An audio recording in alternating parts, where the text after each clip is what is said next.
Today is Tuesday, August the 14th, 2018, and the location of the interview is at the home of Don Greenwalt, with a T, in College Place, Washington. And I am interviewing Don Greenwalt, a World War II veteran who left the service, that is United States Navy, as a seaman first class. Don served from 1943 to 1945. And you were born August the 8th, 1925 in Ault, Colorado. That is A-U-L-T. And Dixie Ferguson and Vic Phillips, the videographer, are conducting the interview. We represent the Blue Mountain chapter of the American Red Cross. So, Don, again, if you'll just tell us the war and branch of service that you served in. I was in the United States Navy. And the war? In World War II. Yes. Okay. And the area that you served? In the South Pacific. Mm-hmm. And if you'll tell us what type of ship that you served on? It was a destroyer. Mm-hmm. And you called it the USS Morris? Yes. Mm-hmm. All right.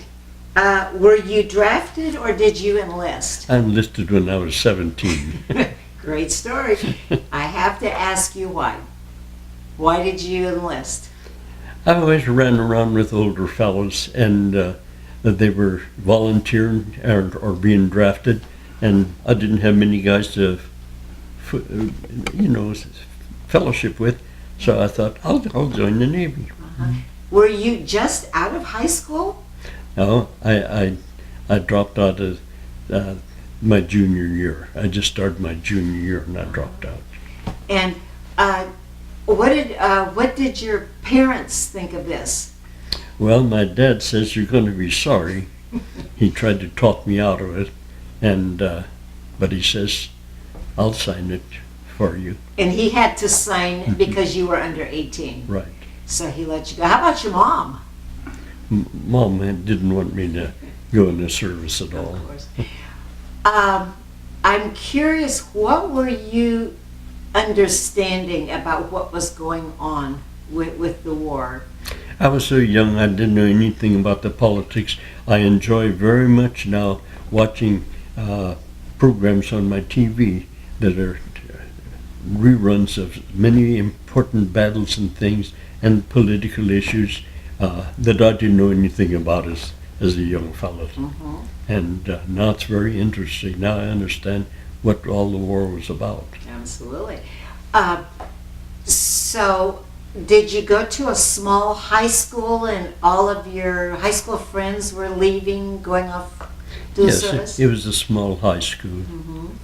And so, where did you go to your basic training? To Farragut, Idaho. Mm-hmm. And did you have any idea what you wanted to do in the service? No. So, I'm just curious, did you ever go back and get your high school diploma? I got my GED just a few weeks before I got discharged out of the Navy. Fantastic. All right. So that's very young, 17. Were you even shaving yet? Yes. Okay, so you're going to Farragut. How did you get there? Oh, we went by train. Mm-hmm. Was there a group of you that came in together? Yeah, kind of there's a handful of us on the train that come from that part of Montana where I lived. Okay, you get to Farragut. Can you remember what the first few days were like? Yes. They gave us a cot and one blanket, and it got cold at night, and I caught a horrible cold. How about the food? Oh, the food was excellent. Never could complain. Okay, in the first few weeks, did you say, oh my, what did I do? No, not really. Later on, I'll tell you. Right, we'll get to that. So, how long was your basic training And I have to have you explain. People say the Navy in Idaho. Can you explain that? I can't. What were some of the courses and how long were you there? Well, I think we was there 3 weeks for our training, and primarily just doing physical exercise. I wasn't assigned to any kind of a class to study on anything. Well, we studied the Navy's rules out of the Navy's rule book. We had to know a lot of that. Had to pass swimming tests, and that was. Were you a swimmer? I thought I could swim, but I never swam in the pool much. I swam across the Bighorn River when I was about 10 years old. I was all by myself, but I wanted to test if I would have the courage to swim, so I swam across it. And I thought it was easy because the water was moving. But when I got in the pool, we had to jump off of a high diving board with a pack on, and boy, it was difficult for me to surface and try to swim. But I barely passed it. I'm curious, would they just keep testing you until you passed it? Yes, you had to pass it. Yeah, for sure. Did you have a pretty large class there? Yep, we had a big class. It must have been in Mark class. Oh, there had to be over 100 fellows.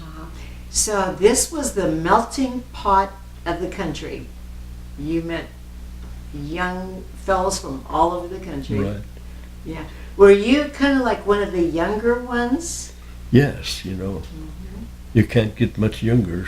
I don't think they take you at 16, but they take you at 17, I know that. They did. Was there any communication from home while you were in basic, did you call it basic training? Yes. Any communication from home? Yes, my folks would write. Yeah. My mother. Yeah.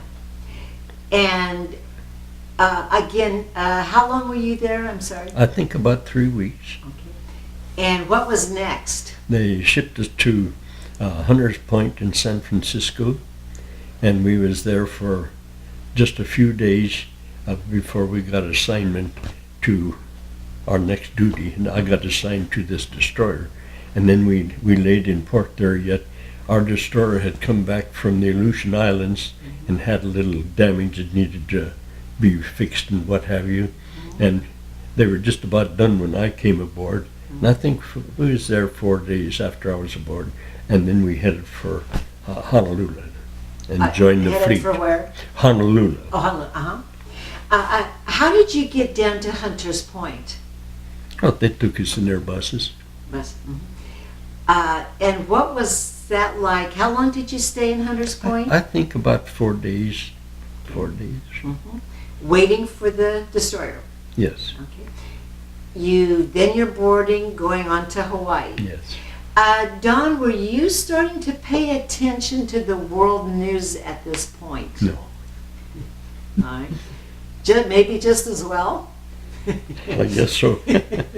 Okay, so you board the destroyer, and they told you what? You're just going to Honolulu? We just took care of our duties we was assigned, and we came back with some ships back to San Diego.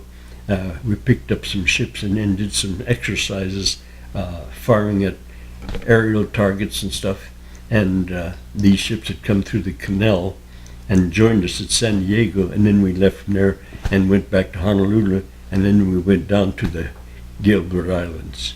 I'm sorry, which to islands? the Gilbert Islands. Gilbert, Gilbert Islands, all right. That was my first engagement. Okay. How long did it take you to get to Honolulu on this destroyer? Oh, I think, I don't know, it seemed like we was moving with a big escorting us a lot of ships. I think it must have taken us 3 or 4 days at least, I guess. Did you get seasick? No. Good. And then when you got to Honolulu, did you stay aboard the destroyer? Yes. That was your home base? That was my home till the rest of the the war. Okay. Did you get to see the damage in Pearl Harbor? There was still a lot of it there. Ships were upside down, and I saw the place where they ran that battleship into the bank to keep it from sinking. That left a big scar on the bank. That was there. Wow. And we had a slip through the gates into Pearl Harbor, and of all things, there were two little boats would pull these nets apart. We'd go through, and they'd come back and close. And the guy that joined the Navy with me, and then we got separated. I sailed right past him. He operated one of those little boats that opened the gate, and I didn't know that till after the war. So that was a security gate. Oh yes. In and out. Yeah. And one time, I guess when they had the gates open, the Japanese slipped in there with these little mini subs, and that's when they torpedoed some of the ships right in Pearl Harbor. After Pearl Harbor. No. I'm sorry. Go ahead. The That's gate- when it happened. Yeah, the gates opened and they slipped in, and then the suicide. They fired torpedoes. Wow. Okay, I'm sorry. I'm going to just try and get the timing on this. There was an aerial attack on December the 7th of 41, but when did they sneak in through the gates? When was that? Well, that had to be shortly after their air attack. Within days of each other. Oh, wow. Wow. So, to this day, do you have impressions you could describe seeing that for real? It made a strong impression, that the first taste of seeing what war is really like. Exactly. Were you ever able to get off the destroyer while you were there? Not the first time we pulled in. And I wanted to mail a letter, and there was a little Hawaiian boy there, and I gave him $1 if he'd mail this letter. And I wrote a letter to my dad. By this time I was having second thoughts about being in there. And being a farm kid, I could have got an agricultural deferment. So I told Dad, I said, Dad, I guess I should have listened to your advice. I said, if you can get me a deferment, I'll take it. Well, we shipped out from there and went down to the Gilberts, and we went through the first battle we fought against the Japanese at Makin Island. Macon? Makin. Makin. And when we came back from that, we came back to Pearl Harbor again, take on more ammunition and supplies. And I wrote another letter to my dad, but then I could go ashore. And I mailed it.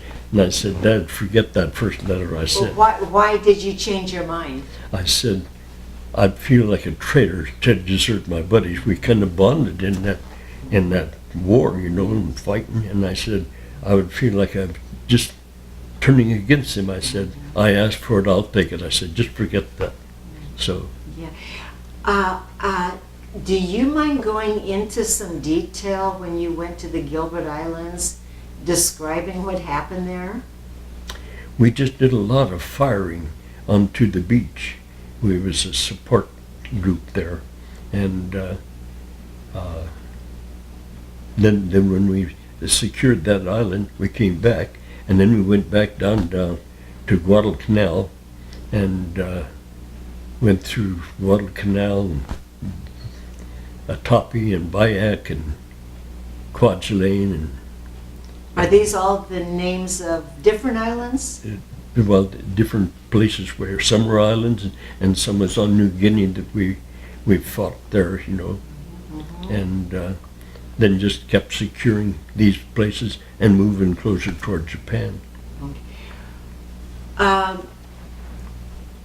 Back to the Gilbert Island, were they just small, scrubby islands, or what were they like? Well, it's hard to tell when you're on a ship. Something we could see, they were just almost like atolls, and just a small island, just very few feet above sea level. And but then some was big, pretty good size. When you shelled the Gilbert Island, how long did that take you to really secure it? I think it was secured in short order on the Gilberts. The Guadalcanal took a lot longer. Yeah, I want to talk about that in a minute. Yeah. So you knew for sure that there were Japanese troops on all of these islands? Oh yes. All of them, yeah. This is a simple question. How did you know when you secured an island? Well, they didn't give that information to us fellas, but we knew we'd move on. They assigned us then to escorting aircraft carriers, the second line of aircraft carriers, not the first line. And we escorted them all over the Pacific, and they were always attacking those islands, and we'd be standby. A lot of the fellas come back, damaged planes, and they had to land in the water, and we'd go as fast as we could where they was coming in, and as soon as they was in the water, we'd pull over and rescue them from the water. Did you rescue? Did you rescue some Well, I was pilots? a seaman. I helped Yeah. pull them aboard. It's so funny. Here, they're on a ship, and they're in the air, and they get aboard this destroyer, and pretty soon they're up Chucky. They got seasick. It was so funny. Were you up close enough to see their expressions when they were rescued? Oh yes. Can you describe that?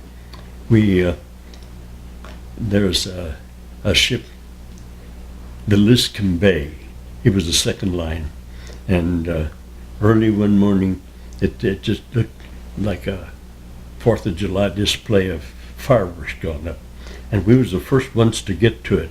And I think there's 800 and some men aboard that ship, and we picked up almost all the survivors on our little destroyer. All the rest of them went down with the ship. And just the day before, I helped handle the lines to transfer. One of our fellows had appendicitis, and while we had a doctor aboard, we was close enough to this carrier who was operating with him. The doctor said that he'd be better off there, so we transferred him at sea in a thing. We shot a line over and then pulled a bigger rope, and then this cart where he was laying in, they pulled it over a course there, and we never did find him. The sick bay on that ship was almost at the exit, emergency exit was almost at the water line, and they opened the emergency thing and pushed him out with his bed and all, and they put a life jacket on. And the reason I know that, I used to farm up at Quincy, and I had to go to a lumber yard one day, and there on the counter was a military magazine, and the title on it said, "I saw the Liscome Bay go down." And I asked the fellow if I could buy that, and I said I was there.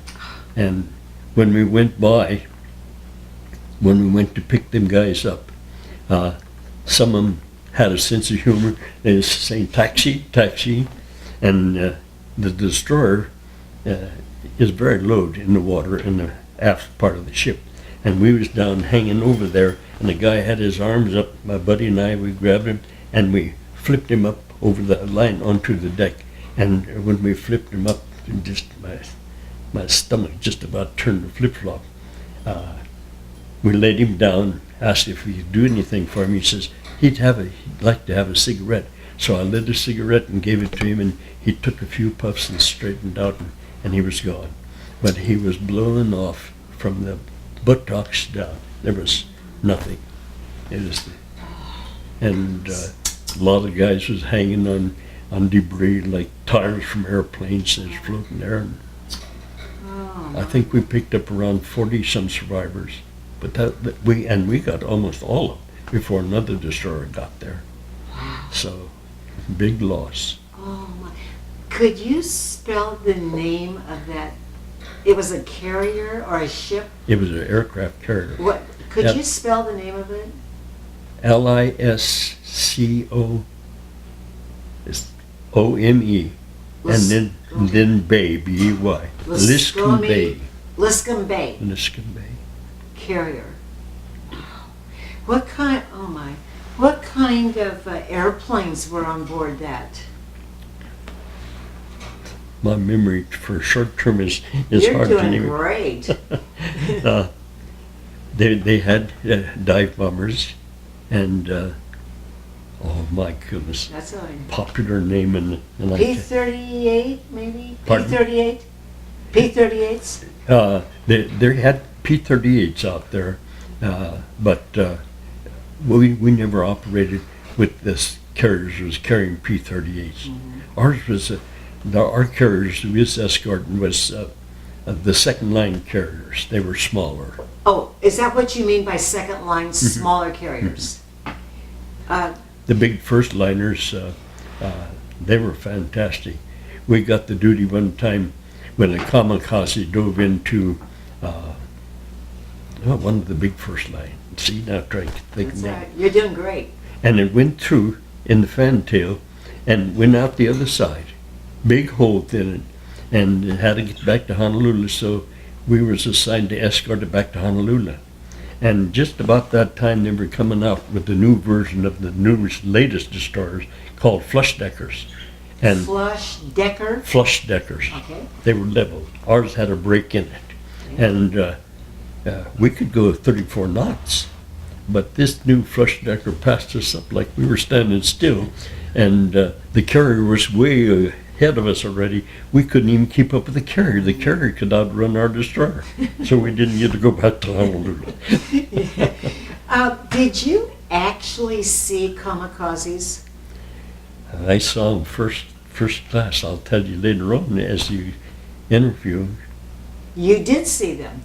We got hit by one. Do you mind sharing that Oh. experience? We was at Okinawa on D-Day. That was April the 1st, 1944. And they put us out on picketation duty. That was like What kind of duty? picket, P-I-C-K-T, picket. Picket. And that meant like guards. We were sent out there so far from the island and then all across facing the Japanese because they were desperate and they were sending hordes of kamikaze planes at us trying to sink whatever they could, you know. And on D-Day 1, they sunk picket station number 1. On D-Day 2, I think that one was sunk, and 3 and 4 were badly damaged. And we were on picket station 5 on D-Day 5. And a Japanese bomber came in at us, and a Marine Corvair. That's one of the planes I can think of now. Marine Corsair? Corvair. Corvair. Okay. And they're the kind of a gold-shaped wing. Okay. And this fellow dove out of the sky and right down on that bomber and just about put his wheels in the cockpit and forced him into the ocean. And took off. 1 o'clock in the afternoon, another one came in at us. And well, after this first one, our gunner's mate said, I think fellas, we're going to fight for it before the day's over. At 1 o'clock, one came in, and we threw everything at it but the kitchen sink and couldn't knock it down. And I guess the captain thought maybe he was dead and coming in on the force of inertia. So he made a hard turn to port. And I fell over against the bulkhead, and I was passing 40 millimeter ammunition up to the anti-aircraft batteries. That was my new battle station, and I'll tell you why I was there. For 18 months, my battle station was in the handling room under Gun 1, and then they later put me down in charge of the magazine in Gun 1. Gun 1. Gun 1. That plane came in. When the captain turned, that plane turned too, so that guy was still alive. And he hit us between Gun 1 and Gun 2. I'll show you the picture of this, I'd love to see of the the picture. ship. And killed all the men but one under the Gun 1 in the handling room, a good buddy of mine. He survived. And killed all the men, whereas my battle station under the magazine, under Gun 1. But because I was a seaman, I was on the deck force, and I had to do a lot of work on the deck with chipping paint and painting. And I had broke my foot when I was painting a smokestack when we was in a port one time. And because of that broken foot, that hot deck was bothering me. And so they transferred me into the torpedo gang. That transfer changed my battle station from that magazine to the aft end of the ship, where I passed ammunition in an air attack up to an anti-aircraft battery, and if it's in a submarine attack, I shot off a little cannon off of the side with about like a 30-gallon drum of high explosives. And I looked up through that hole there, and something black was falling down. And I stepped out of the porthole there, out the port. I could just step out and be on the main deck, and here, that ship that we painted all, kept it all so nice, it was all covered with this heavy crude oil that fired our turbines, our powerhouse. And I was transferred, and that's why I wasn't killed. And here you are. And they asked me one time, I volunteered up here at the Penitentiary for 23 years, and they asked me to speak on the Veterans Day one time there, and there's a lot of animosity between the blacks and the whites, and I wanted to get a little spiritual note in my talk, and I told them some of the humorous things, like when we crossed the equator. We'd crossed it many times, but the captain would never let us initiate. That's a custom in the Navy. But this time the war was pretty well secured, and we had the privilege to go to escort some troop ships back to Australia for R&R. That had been the first time we'd been in a port in over 2 years to see a regular port. We just never got ashore. It was always aboard ship. And because I broke my foot, that changed my battle station. And then I was telling you about going to speak at this veterans meeting, and I said, the fellow that replaced me in death was a little black fellow by the name of Qualls from Chicago. And I knew I hit a sensitive nerve. Oh, looked like if looks would kill, I'd have dropped over dead. I said, now let me tell you something before you jump to any conclusions. I said, Qualls served with me down there. He was down there, I think, about 6 months. And I said, I never heard that man ever tell a dirty story. He was always polite, always just so courteous, and always prompt to be there in general quarters. I said it wasn't until later that I accepted the Lord as my Savior that I realized Qualls was ready to go. Greenwalt wasn't. And God gave me a second chance. And after the talk, them guys about pumped my arm off. They seen I wasn't prejudiced against the blacks. What a story. And here you are today, Don. We patched our ship up. The radios got going fast and furious, and one ship would call in and say, I've got so many sheets of this size. And another one say, we got welders over here we can send over. And they send them over, and they made a Mickey Mouse repair enough seaworthy, so we got back to the United States. And was your destroyer pretty well damaged then? Badly? You'll see the picture of it. I'd love to see that. And it was blown so bad that it don't look like it in the picture that you can see it that way. But when we was going back to Kerama Retto, that was the home island. So what's the name? Kerama Retto.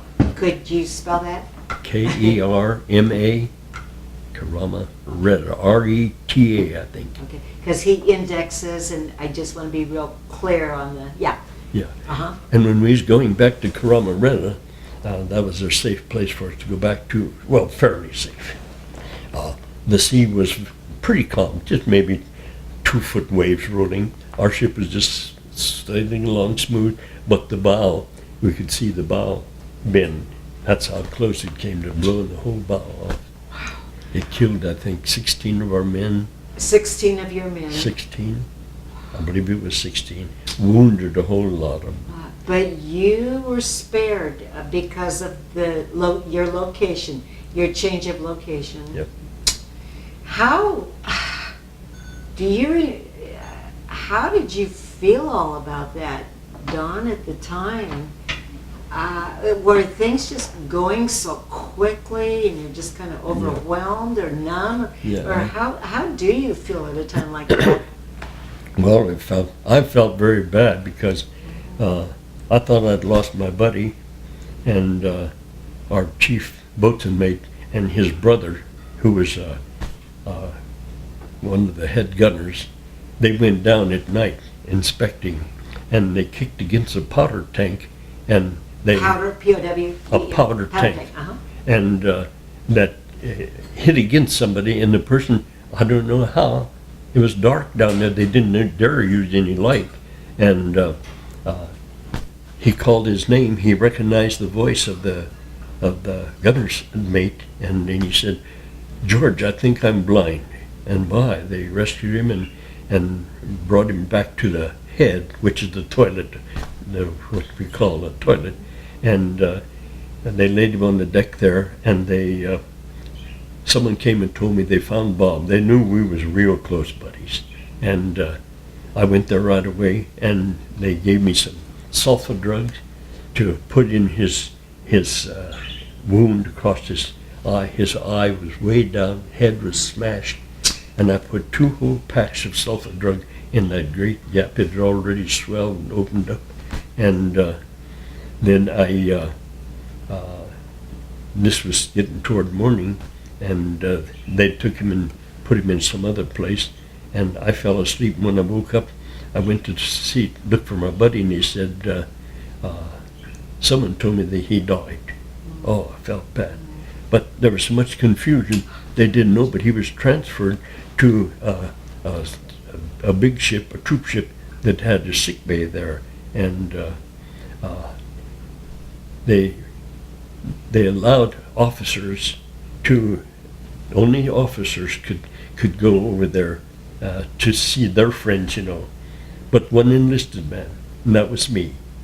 They knew that Bob was a very good friend of mine, and Bob was well liked by everybody, and I think just for the sake of morale for the crew, I got to go over, and I got to see him, and when I got to him, he was laying in the bottom bunk, all bandaged up, and I knelt beside him, and he was sleeping. I woke him up, and he looked at his hands. He was all bandaged, and bandages all around his face. He said, "What happened?" I said, "Don't you know?" And he said, "No." His mind was all blanked out. He never knew a thing about it. And I told him what happened. He was in shock. Yes. Yeah. And on the way back to Honolulu, he died twice on the operating table. But they revived him, and I got to meet up with him after we were discharged. And you did? And he lived with me and my folks for a while. Really? What eventually happened to him? He passed away, and his wife He got married? Yes. Mm-hmm. His wife asked me if I'd have the service for him, so I was happy to do it. What a great story. Was he permanently blinded then? No, but his eyesight was bad, and it's a funny thing. I could hardly believe it when I saw him laying on the deck in the head there. The one eye was way down. The head was smashed. Mm-hmm. And after the war and his surgeries, his eyes was almost straight across. Wow. But he had poor vision. Yeah, and, sure. My goodness. Where did he eventually end up and got married? Where did he end up? He ended up in, what's that little...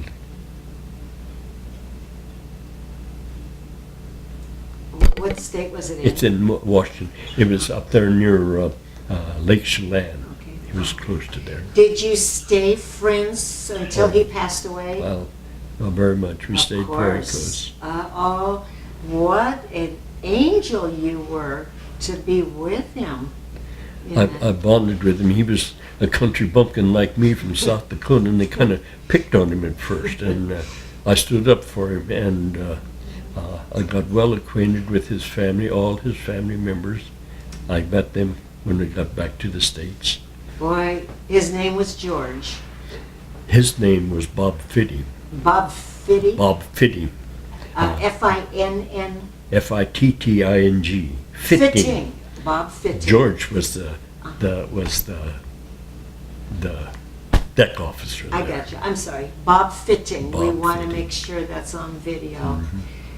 What a great side story. It just sounds like you were meant to be where you were at all times, is what I'm hearing.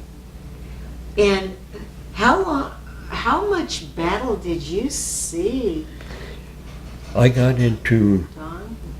let's see, I think our ship was credited with 16 battles.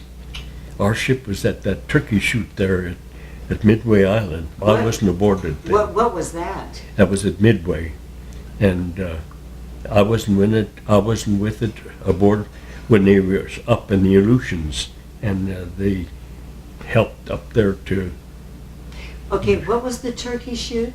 at Midway Island. I'm not think it's- familiar with that. No, I was not aboard then. Oh, I'm sorry. Uh-huh. I got on shortly after that, and then I went through sorry. all the engagement that they. 16 different battles. Whew. How did you sleep? How did you keep your demeanor, your nerves? I don't know. It didn't bother me. It did not bother you. No. You. I was just happy we were still afloat.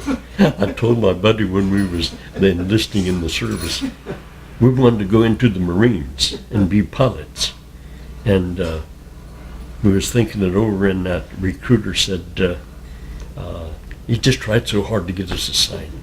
And I said, oh, we'll go eat lunch first, and we'll think about it. Oh, he says, sign now. And he said, I'll buy your lunch. I said, no, we'll be back. Went outside, and I said to my buddy, both country bumpkins, I said, what makes us think that with no education, that they're going to turn these high-priced planes over for us to fly? I said, you and I will be digging foxholes. And I said, let's join the Navy. At least while the things float, we got a home and a place to sleep and eat. So we joined the Navy. And I was so glad. Oh, I was so glad. good instincts, Dawn. Very good. So, what would that mean for you? Would you get like a stripe, a medal for 16 battles, or how does that work? Yeah, we got a star for each battle on our. We got the I think Agent Pacific little clip there, and then they put stars on them. And when I got back, before I got released from the Navy, they put me on a ammunition ship, and had 5,000 tons of live ammunition. And I thought, here I go through the whole war. Now I get on this thing, and then I suppose it'll blow up. And the first morning they sounded GQ. Well, I was used to running to your battle station. What is GQ? General quarters. Oh, I'm sorry. So Uh-huh. I ran to my station, and I saw smoke coming up. And here come the guys that served with me up there. I had the phone to keep contact with the bridge. And I was wondering, well, why aren't they hurrying there? It's the general quarters. And then that smoke pushed up out of that pipe, and then I could hear the sound of a diesel motor. And that guy's battle station was to start an auxiliary pump down there. So there was no danger. It was just a routine thing. And I was getting ready one time to go on liberty, and I had my uniform with the things on it. And he said, hey, look, he's got stars on his. And he said, what's a silver one stand for? I had several bronze, and I said, the silver one stands for 5. And so that made 8 battles that I had been in. Wow. So Yeah. Wow. Do you still have those medals, Dawn? I have my I think I've got my I don't have the ones with the star on. When we got back after the Kamikaze attack, we was in San Francisco, and I went on liberty, and I broke my foot. through a foolish thing. I won't even tell you that. Anyway, they transferred me to Yosemite Park, and they took all my stuff while I was gone and put it in storage. When I came back, I couldn't find my storage. All my stuff was gone. Why Yosemite Park? Was there a camp there? The Navy took the Wani Hotel, and what was the other one? I don't know. There was 2 big hotels up there, luxury hotels. They took them over for convalescent hospitals. I did not know that. And boy, they fed us well. We had to sign in and go to class. And so I was up there for 6 weeks while my healing. Beautiful was, environment for healing. Yeah. Yeah. So, what was your attitude about the Japanese and the Kamikazes and all that's going on at the time? What were you thinking? You know, my wife and I went over to Honolulu on our 50th wedding anniversary. And we went out to the Arizona. And I wanted to see the Arizona there. And there was that the first time since the war? Yes. That you saw yes, it? Okay. Yes. And I saw it when it was still, a lot of it was still out of the water, you know. They cut a lot of that off. And now it's all buried. You look down and you can see the image down there, but when I pulled into Pearl Harbor in '43, it was very visible that it was sunk and badly damaged, you know. And I was waiting to go out to the Arizona, and there was a Japanese boy there. I think he was like a tour guide, and there was a bunch of Japanese men and women, very well dressed, you know, and you could just tell they were very important people with means. It looked like to me. And this kid was laughing and pointing. Well, I had walked around there earlier, and I had seen the pictures that was posted there. I'll get it. And he was laughing and showing these people. And you know, that was the first time that I had wrong feelings in my heart. I thought, how can he laugh about something like that? After they left, I walked over there, and then I said, Lord, forgive me for judging. What he was showing those people was a Japanese soldier with his gun and bayonet leading a whole bunch of German prisoners that were surrendered, leading them. He was over in Germany. You know, a lot of the Japanese boys, they couldn't go to the Pacific. That was a no-no. But they volunteered and they let him go to Germany. And so they wouldn't be shot over there. You know, Japanese going into a Japanese war. I did not know that. And but why were they? Why was he?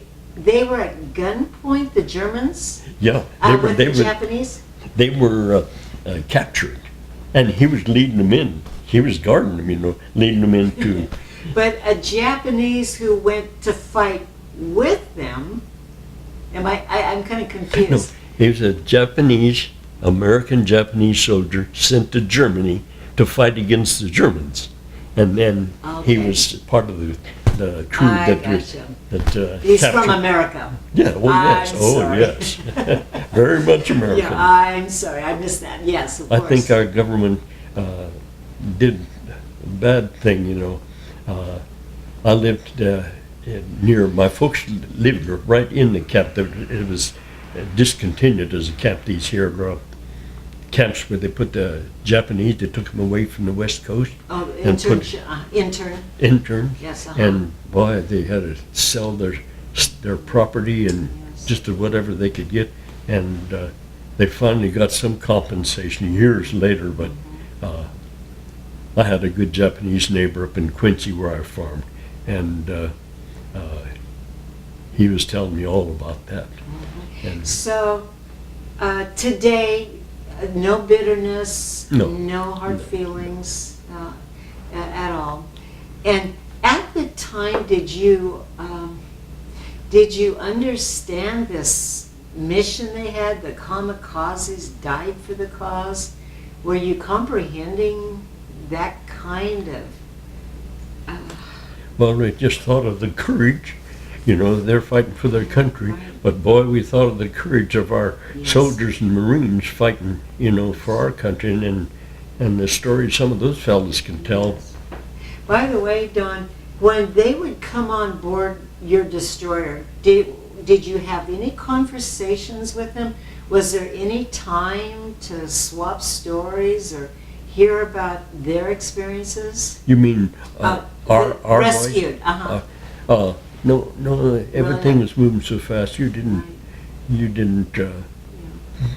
have time to get well acquainted with them, you know. Of course. How long would they?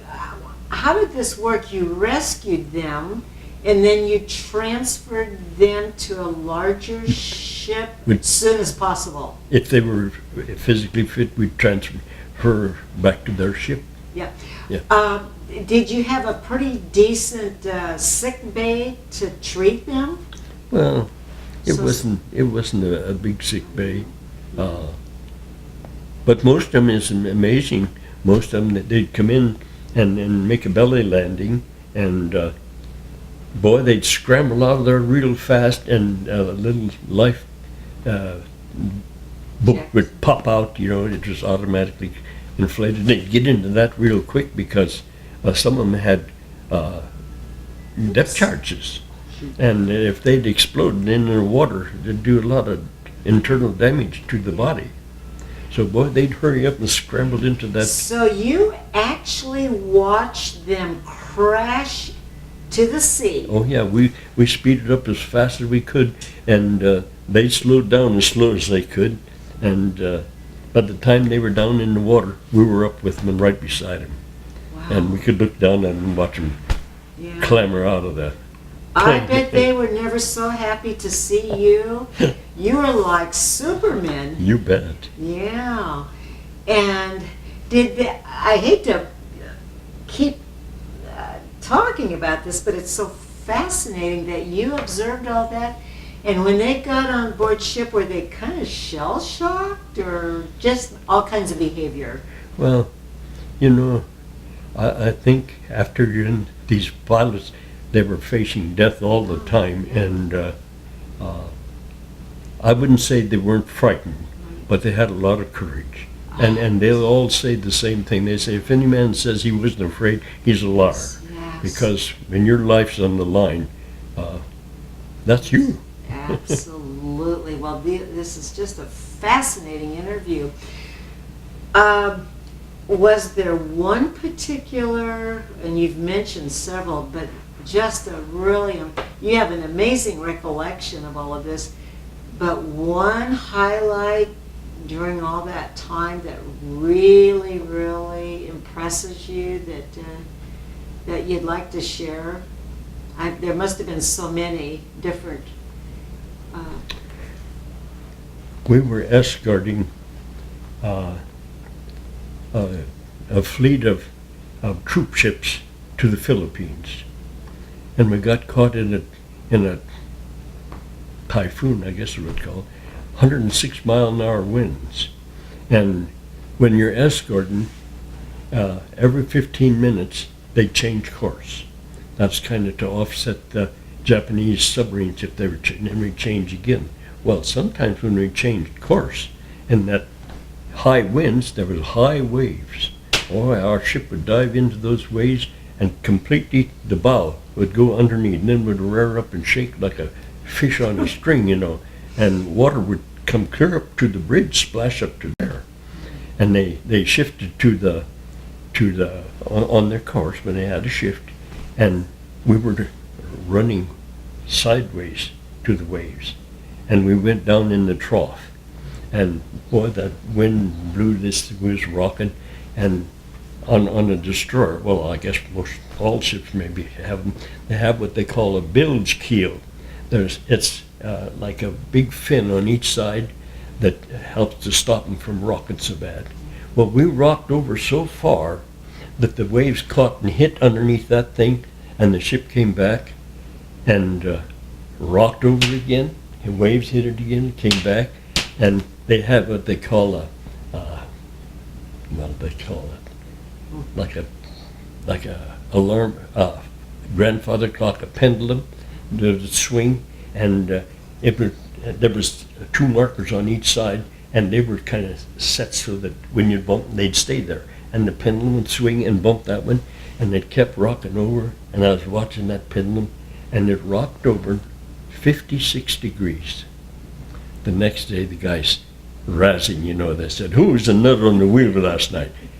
I was on the wheel, and the fellows fell out of their bunks that didn't have themselves strapped in. We had like seat belts that we'd strap across our chest and our legs when the weather was rough. I could sleep like a log with that. And my bunk was right under a big steel beam, just above my head a little ways.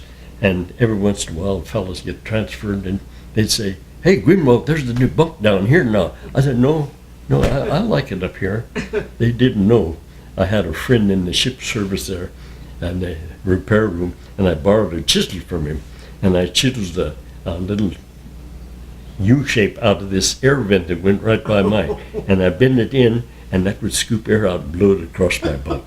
I'd sleep there just as comfortable. They'd be sweating away. I was sleeping so good. Very creative. Now, getting back to, you said you were out at sea for almost 2 years. 2 years. 2 years. 2 years. 2 years. Mm-hmm. How did you, what was the amount of time that you ever was on land? Days? A week? Oh, no. Always on the ship? Now, once in a while, we'd get to an island and that was secured, and we could go ashore and have a beer. They'd give us some beer, and then we'd come back to the ship. That's the only entertainment we had. They could play basketball or baseball for a little while. It's just a few hours, and then we had to go back to the ship. That is amazing that you spent that much time on the water. We got to see when we went on those islands. I just shook my head. We'd see the foxholes where our boys had fought and were the Japanese. Did you see them? Oh, yes. And I just thought, sometimes they were just yards apart from each other. Are you saying foxholes right on the beach area or inland? Yeah, on well, the beach?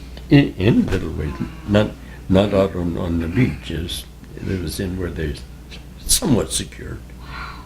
You saw war. Amazing. Did you ever get over to Iwo Jima?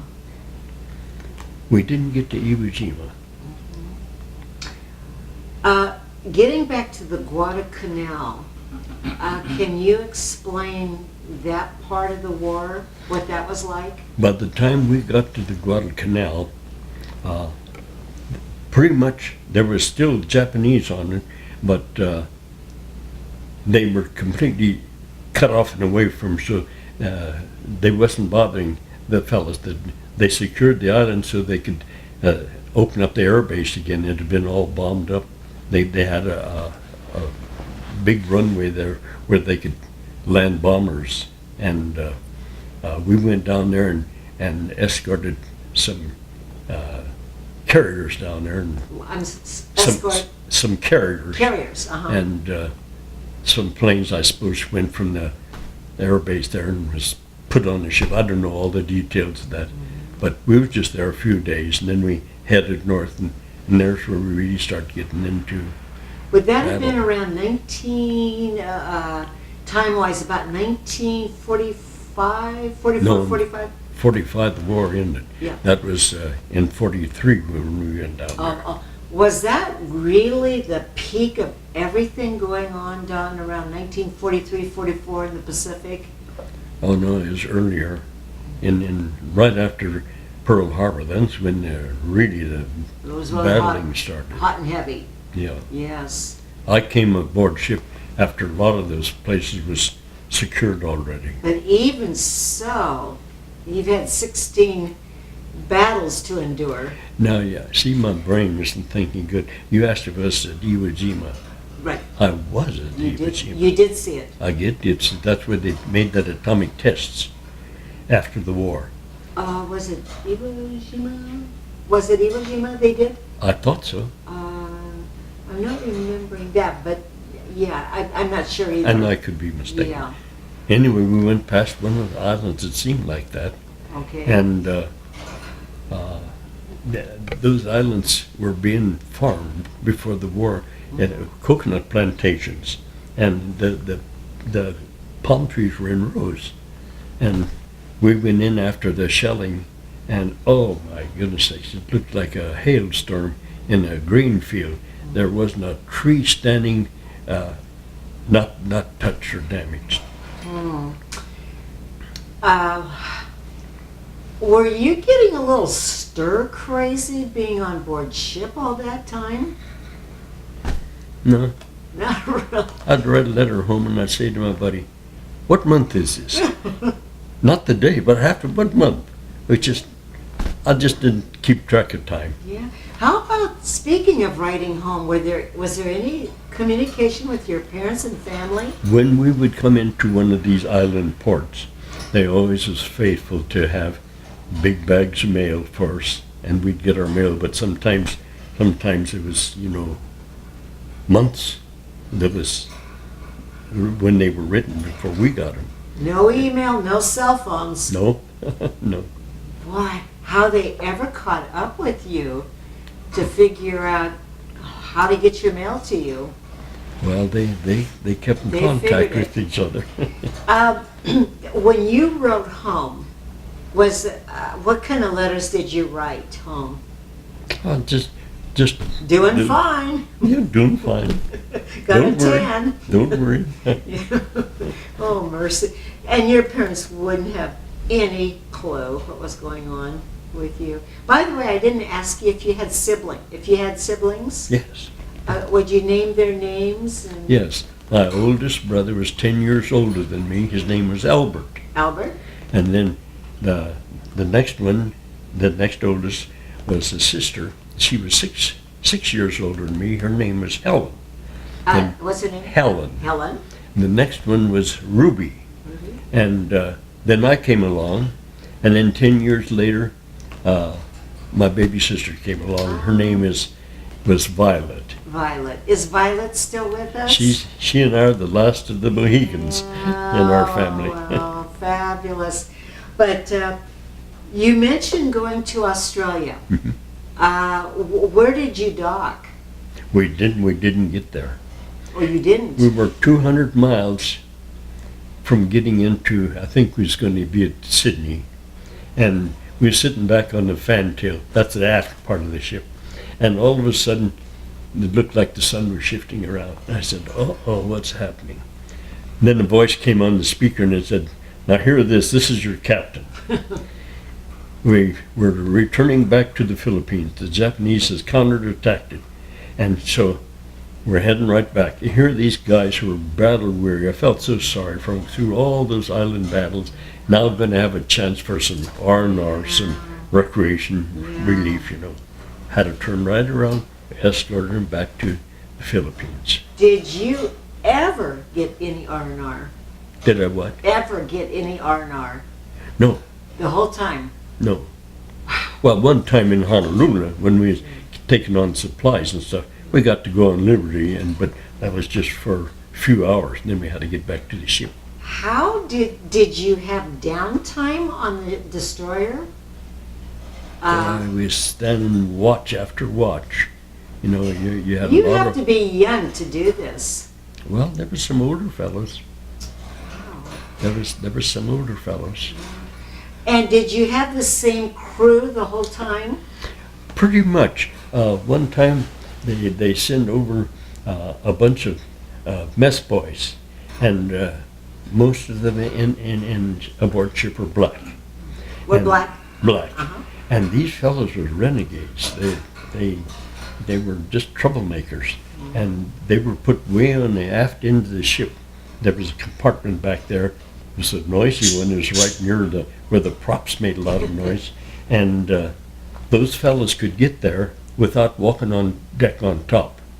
They didn't dare walk on deck on top at night because those guys aboard ship hated blacks so bad they'd throw them overboard. Really? There was quite a bit of discrimination. Oh, terrible. Oh, okay.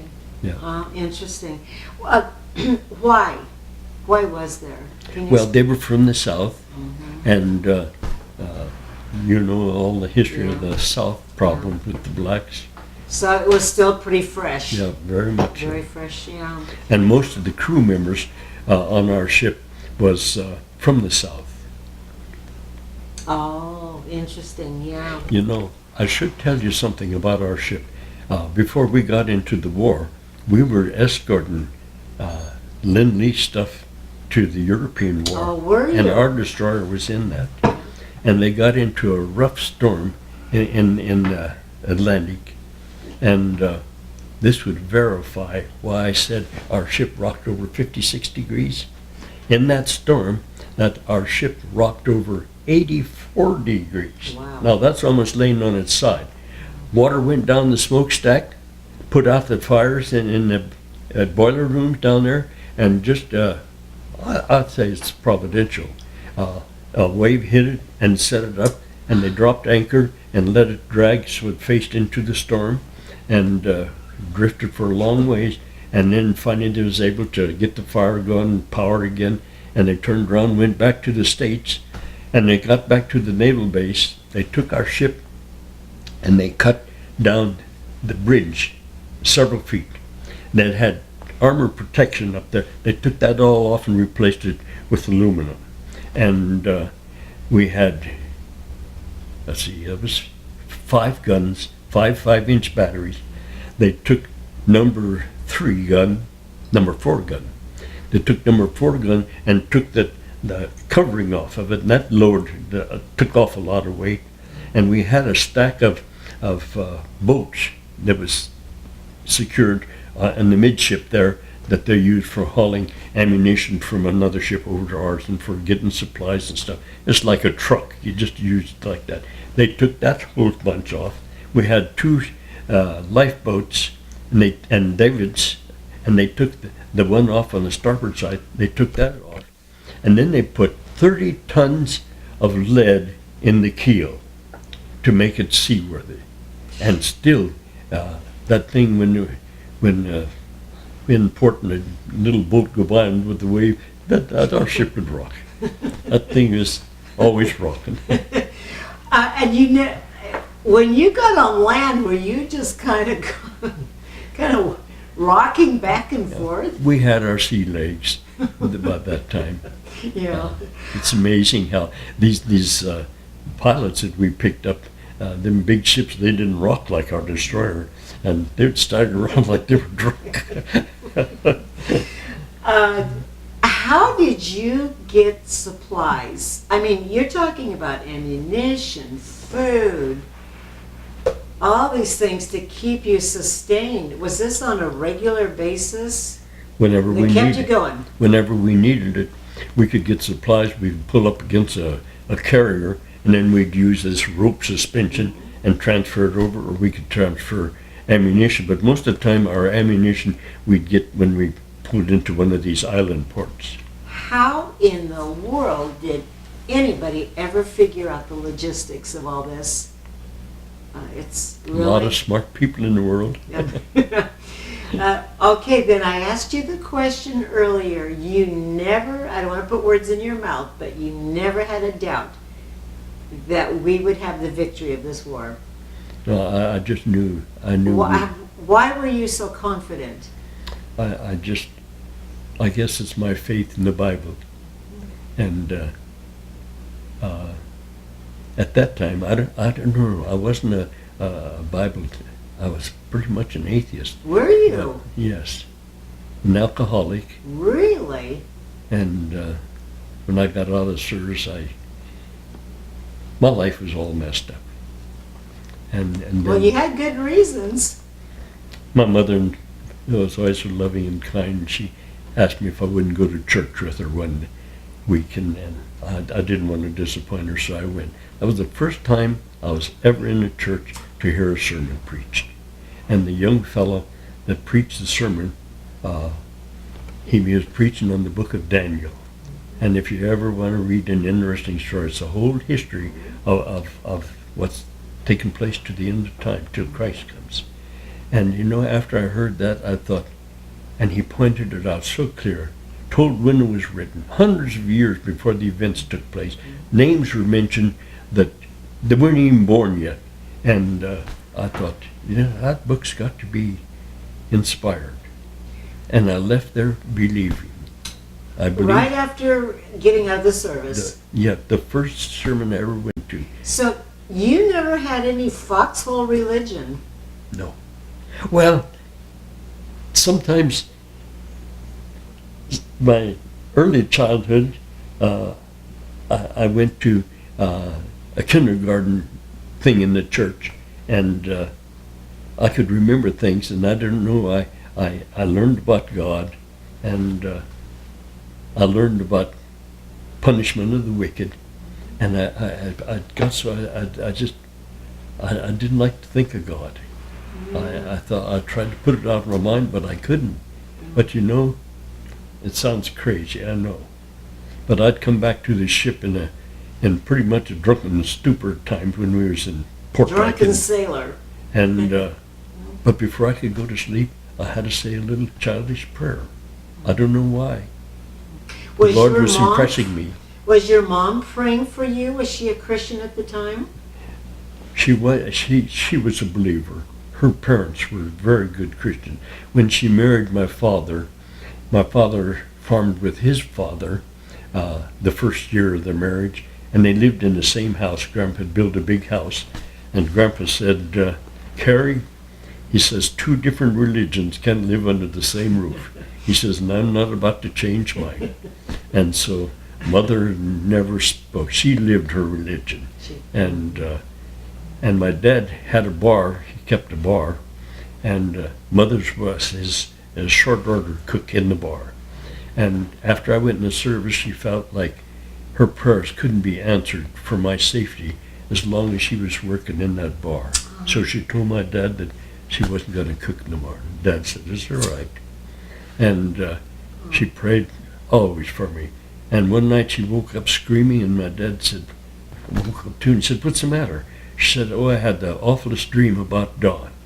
It's such a terrible dream. When I came back from the war, we was talking about something, and she was mentioning it. I said, when did you have that dream? And she told me, and that dream coincided when we was in a mighty, mighty dangerous situation. Yeah. And wow. I just thought a mother's prayer Amen. was answered. Wow, what a story, Don.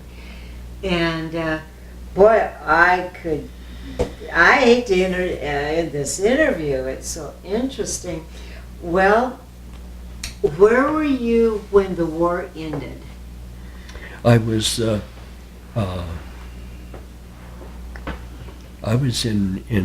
on Treasure Island. You were here in the States. I was in the States. And how did you hear about it? Oh, we knew it right away, when they announced it. And I didn't have enough points to get out. You had to have so many points to get out of the Navy, And so they shipped me up to Seattle. And from there, I still didn't have enough points, and they shipped me out on that ammunition ship. And it didn't blow up. And they announced that they asked if anyone would like to volunteer as a skeleton crew that was going to take that ship and all the ammunition down to Guadalcanal Bay. And I thought, boy, I could go through the Panama Canal. So I volunteered. And what was that like? I never got to go. I was on the wheel steering on the helm, and we got right in the harbor of Seattle, and pretty soon the ship started shaking, and then it just stopped dead. And they announced that we'd thrown a rod. It wasn't a turbine ship, it was a piston ship, and they had a spare connecting rod almost as high from the floor to the seating. That's how big that big motor was in there. And they said it's going to take us at least a week to get it going, and if any of you that volunteered, I'm not going to hold you to it. And I thought, I don't want to wait another week. I want to go home. So I went home. You went home? I went home. Yeah. What was homecoming like, Don? Oh, it was wonderful. Could you in detail, how did you get there? Did you just walk through the front door? First of all, how'd you get home? I got home by bus, and I had to walk from the bus station several blocks to get to my folks' house. Did they know you were coming? No. And I knocked on the door, and they came, and just, there wasn't a big crowd there, just my mom and my dad. And did she cook your favorite meal? Oh, she did. Yeah. And my habits with smoking and drinking, I couldn't enjoy it like I did after I quit smoking and drinking. Yeah. What was that, on that bus, coming home through the farmlands and getting there, did you just have was it surreal, like just a million memories going through your head? I could just see all the landmarks now that was getting closer to home, you know. Yeah. Did it seem surreal? Yes. That you were actually on land in Yes. peace and going home? Yes. And a victory. And did the victory. It's a victory lap. So, well, you get home, and what was next in your life then? Oh, first of all, after the celebration and babying Dawn, was the whole family gathering to see you then? Yes. The word was out. At Hardin, at my folks' home. Yes. Did you stay there for a while? I did. I did until I got married. And how did you meet your wife? I met her in my dad's saloon. He had a different saloon at that time, and had a big hall up there, so there was a dance, and that's where I met her. And did you just like hone in, that's the one for me? Or? I did. Oh. I did. I just knew I was going to marry that woman. I love these stories. My buddy that was with me, the one that survived the damage, he was living with us at the time. And he was up at the dance with me, and I said, see that gal over there? I said, go ask her for a dance. I was shy to go ask her. And he went over. He went over to ask for you. No. Oh. He just went over to dance with her. And they were dancing, and he looked so pleased, and I thought, oh, wait a minute, I did the wrong thing. And when he came back, I said, I'll go now. And I was able to take her home, and for me, it was love at first sight. What was so special about her, Dawn? She was just such a sweet, innocent-looking girl. She never drank. She was a Christian following her father's faith, and how long did you date? not very long. Not very long. I think A day, weeks? I think about 2 months. Oh, And then, I love it. then we got married. I love it. So you settled down in that community, Yes, and then did you farm? I did. I first started working for the county as a truck driver, and then an opportunity opened up so I could go back out on the farm that I farmed with my dad when I was younger. And, Wheat? No, beets, sugar beets, and wheat, all kinds of crops. And then my wife and I moved out there, and we farmed there for several years on that place. Dawn, did you ever have any flashbacks? What they call shell shock, anything like that? No, I never did. You never did? Never did. Wow, that's amazing. But it's lodged in my brain. Well, your recollection's amazing. I can think of those things. It's just like it happened yesterday. Yeah, it's. But I'm so glad it didn't affect me so. That's great. A lot of them do, you know. Yes, a lot of them not so lucky. How many children? We had two. Their names? Glenn is the oldest, the boy, and the girl is Linda. Glenn and Linda. And then my wife's brother died of cancer, and he had a handwritten will, and well, before he died, he asked us, he and his wife separated, and the court awarded the children to him, so it shows what kind of wife she was. And he was having a hard time getting housekeepers to come in and cook and take care of the children. He was working for the highway at that time, and he asked if we'd take him, and we said sure, we'd be glad to How take him. many? Two. One was 5, 4, and the other one was 5, and he wanted to pay us for it, and we said no, we'll keep him for you until you get married or do something else. And then he died in the meantime, the night of the 4th. And he had a written will, and it spelled out that if we were willing, he would like for us to have the children. So we never adopted them because I didn't think that was right to change their name. But we raised them. We raised them until they went through college. Wow. And one is an anesthesiologist up at the Sacred Heart. Really? And the other one died when he was 34 from the results of a severe car accident. And they put him on, he was in terrible pain, broken neck, broken ribs, knees all tore up.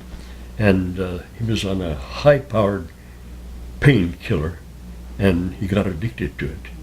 And what were their names, if you don't mind sharing the names? Russell is the oldest one. He's the anesthesiologist. And the other one was Randy. Randy. Randy. Russell and Randy. Wow. Wow, what an amazing story. So, Don, you farmed for a while, and you mentioned Quincy. Was that back in Colorado? No, it was in Montana. On Montana. And you mentioned Colorado. I'm sorry, you mentioned Quincy, Washington. Yes. Did you move there then? Yes. To grow apples? No, I didn't grow apples. I moved out there as a irrigated farmer. And my uncle said, why don't you come out and farm in the good country? And it was 4th of July, and I was caught up with my work pretty much. And I said, let's go out and see it. I said, it's going to have to be pretty good country because my corn was up that high and my beach was that big around already. I got out there, and the first thing I saw there was a cornfield. I couldn't hardly reach the first ear. And my dad always told me back in the old country, they grew wheat and they would grow so thick you could throw your hat out on it. Well, I never did see wheat like that. And when I was driving there, I pulled off the side of the road and I took my hat and I tossed it out on that wheat, stayed right on top of the wheat. And I said, what are we doing in Montana? So I had to finish the year out, but my uncle had 160 acres that he was going to turn back to the landlord, and he said, I could get that for you. And so he got the lease for me, and I moved out, cut all the Your wife bridges. was fine with all of it? Yes. And the boys, we took the boys. And, Did they farm also? no, they were going to school. Yeah. And, Yeah. I bet you're a good farmer. well, I give the credit to the Lord. Amen. That's all I knew was farming. Sure, yeah. Boy, next to the ground for sure. Did you join any veterans organizations? I was a member of the American Legion. I never was active in any of them. I supported them because when just before I got discharged, they put me in charge of a paint locker, and I was always neat about my stuff, and I wanted to paint it, and there was a 5-gallon bucket sitting there in the road that had to paint. I went over and I grabbed it, and boy, it couldn't move. And I rolled it over to a thing where I could get my hand under, and I raised it up and put it on the counter. And that thing was, I don't know how much lead dust was in, they used it in paint. I went to the hospital. Oh, wow. And I was in the hospital there for about a week or so. Oh, wow. And they were going to put me in the body cast from under my armpits down to my hips. And I'd be in there for 6 months. And I said, do I have to? No, he said, if you want to sign a release so the Navy's not responsible. I said, give me that paper. I wanted to go home. And I thought I signed away all my rights. And my brother-in-law said, Don, you're entitled to something.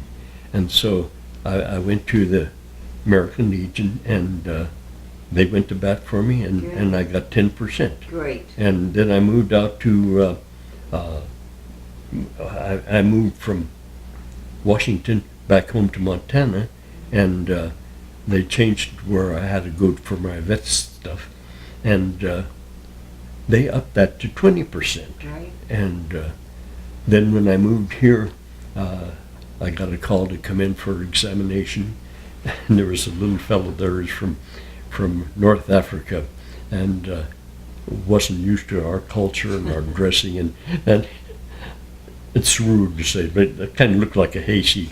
Couldn't speak good English, and he couldn't use that protector to measure the angle of my knees. And I thought, oh, he's going to mess around. I'll lose that 20%. And he said, oh, no, that's all right. That's fine. That's all he said. That's about all he could say. I got a letter after some time, and I gave it to my wife. I said, you think this is what it means? And she read it, and she says, she was good at reading legal papers, and she says, sounds too good. And they allowed me 70% disability. Wow. And then because of some more complications, they gave me 100% disability. So I'm 100% disabled veteran. God's been very, very good to you. And they've been so good here. You hear so much bad news about the VAs, but this is an excellent yes, place and here. I hear that all the time. Excellent. Yes, well, that's wonderful. Have you ever gone to a reunion? Yes, I went to a couple of them. And lots of fun. It's Talk fun. about us, yeah, you bet. Swap stories. Being as one of the youngest guys aboard ship, they all start dying off, and then they start meeting with this ship that I mentioned, the Dobbin, where I went when I broke my leg, and those guys get together, but they're down now to just a handful of them. Oh, they're still meeting. They still meet. All right. Have you been able to go? Excuse me. Recently to any of them? No. Yeah. All the fellows that I stayed with, they're all gone now. Sure. Well, Don, how would you say that your service and experiences affected your life? Well, tremendously, It's just, it opened up avenues that I never thought I'd enter into, And now here in my old age, I'm comfortable being taken care of by the VA, and I'm very grateful. Yeah. Grateful to my God. May I ask when your wife passed away? She died in 2013. Oh, not so long No. ago. If she'd have lived just 4 more months, 5 months, we'd have been married 67 years. Wow. And this is the great story of why we call you the Great Generation.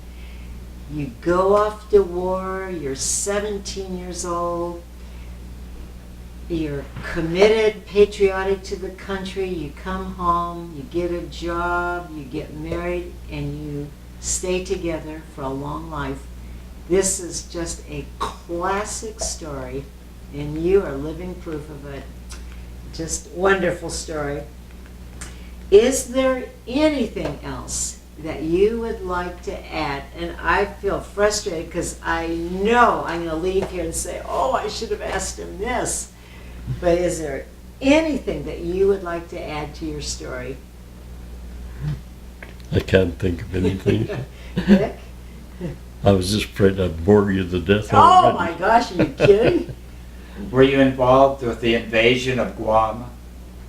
And Guam, Yeah. I got to Guam, but it was secured already. Okay. We stopped there. By the way, I do have another question, and that is the dropping of the atom bomb. Where were you when that happened? I was in the States. And what did you fully understand the meaning of that? Oh, yes. You did. What was your understanding?